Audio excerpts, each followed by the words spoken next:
नमस्कार।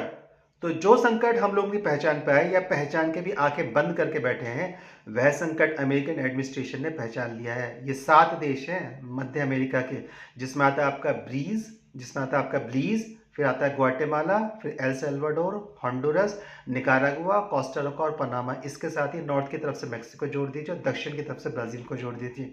ये 9 देश इस समय टारगेट पर है अमेरिकन एडमिनिस्ट्रेशन के, क्योंकि लगभग 20 लाख अप्रवासी लोग कैलिफोर्निया राज्य के अंतर्गत वहां पे अवैध रूप से रह रहे हैं। जैसे अपने यहाँ बांग्लादेश और रोहिंग्याज रह रहे हैं ना, और अन्य देशों के लोग यहाँ पे रह रहे हैं। 40-40 साल के जो बांग्ला पाकिस्तान के लोग तो वो यहाँ पे रह रहे थे, कोई उनको सुध लेने वाला नहीं था, ठीक वैसे ही वहाँ पे रह रहे हैं।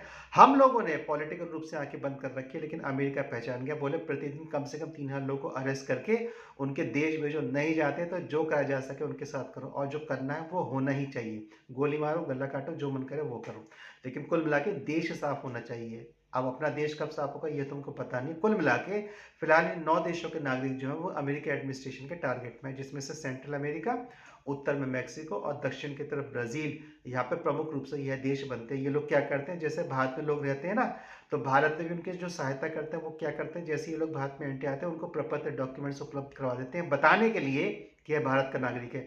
इसी प्रकार से जो कैलिफोर्निया राज्य है, वहाँ की जो दूसरी मेन अपोजिशन पार्टी डेमोक्रेट्स, उसके पास सैद्धांतिक रूप से वो रहता है, जब से उनका राजनीतिक इतिहास रहा है।